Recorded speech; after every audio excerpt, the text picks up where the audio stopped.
संध्याकाळी मी निघालो होतो जिमकडे, पण माझ्याचा फोन येता. माया म्हणला की गाडी घेऊन आलो. म्हणलं मग ठीक आहे म्हणलं ये म्हणलं. मग खाली जाऊन बसलो होतो हॉलमध्ये आणि ज्या आयला खाली गेल्यावरती त्याचा फोन परत येत आहे. म्हणते की रस्ता भेटे ना बे तुझी अर्ध्या रस्त्यात म्हणलं. आणि गेल्यावरती भाऊ आला की लगेच गाडी घेऊन बाबा आला की लगेच गाडी घेऊन नवीन. आणि भाऊला सगळ्यात पहिले नवीन गाडी घेतल्याबद्दल मनापासून अभिनंदन. आणि मग काय जायला तर पार्टीला म्हणल्यावर लगेच भाऊ म्हणला चला तर जाऊ पार्टीला. म्हणला बाबा म्हणलं काय ना पैसा बिसा नुसतं खर्च करायला. गाडीवर बसलो मग पद्धतशीर नीट निघाला होतो रोडकडे जाण्यासाठी. रोडला जाऊन पद्धतशीर कुरकुरे वगैरे घेतला आणि तिकीट टाकलो पद्धतशीर. आणि तिथं मला दिसलं पेड्याच्या बॉक्स मध्ये दोनच पेढे उरले होते. घेतलो आणि म्हणलं घेतो का म्हणल्यावरती लगेच घ्याल ताब्याचा हे म्हणलं दोन्ही पण मीच खाल्लो.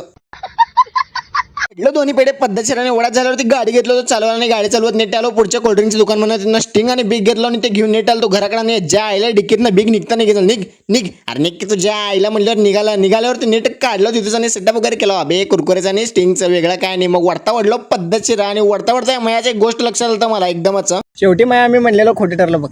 काय ब्लॉग मध्ये काय ते नव्हतं का म्हणलो तुझ्या नशिबात नाही गाडी. हा बरं एक नंबर. भेटलं बघ गाडी. हा मग काय गाडी बघ. गाडी भेटलं रे पण दाढी आहे तुला भेटली गाडी पण तुझ्या तोंडावर अजून आलं नाही की दाढी असं म्हणले. म्हणलं आता मी जातो घरी. हा बाबा नवीन गाडी हळू जमलो कार्यक्रम करून घ्यायचे. आणि तिथं समयाला बोलून घेतलो होतो आणि समयासोबत मी निघालो होतो नीट जिमला. आणि तुम्ही पण आता व्लॉग आवडला असेल तर लाईक फॉलो नक्की करा.